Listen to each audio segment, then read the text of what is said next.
Sharper Point Commentary, presented by Schwartz Laser Eye Center. As we sweep up the debris left behind after the men's NCAA championship game tonight, I think our city, county, and our state's leaders need to ask, what kind of face did the Valley put forward for the Final Four?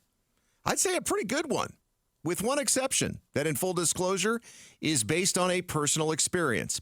We treated all those college basketball fans to what we do best here, Arizona hospitality. We're more than a little experienced with hosting tourists, and hosting these major sporting events is becoming old hat with all the Super Bowls, spring training, and Phoenix Opens we've handled here in the Valley, and it's paying off. Research analyst Cameron Brunner with the Common Sense Institute, which just released their March Madness report, says that events like the Final Four are a big boost to our economy. We estimate that it will generate about $250 million in direct spending from event attendees. She says the sports and tourism sector is up more than 8% from last year's Super Bowl and has room to grow. But if we want to see it continue to grow and have people want to come back and spend their bucks in the Valley, I have a suggestion.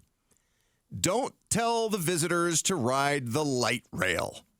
My two daughters participated in the Big Dribble event yesterday, where something like 3,000 kids dribbled a basketball from Heritage Square to the Convention Center, where they got free admission to the Final Four Fan Fest, which was super fun.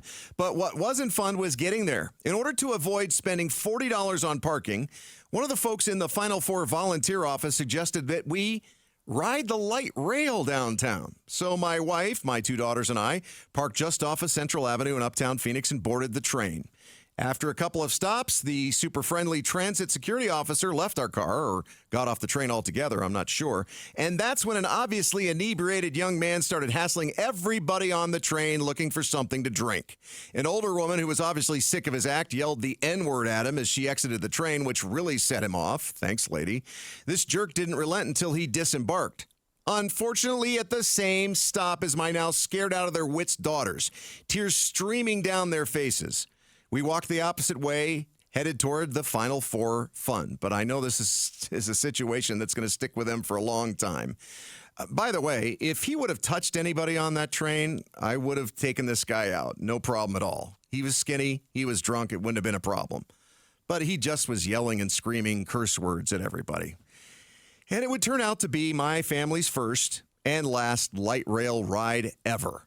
I'd heard the stories about riding the massively more expensive than a city bus light rail, but I never would have thought that at 8 a.m. on a Sunday morning, unsavory individuals would be on board. We need more security on the light rail, or we should just tear up the tracks and let city buses go down that way. Honestly, it costs a lot less.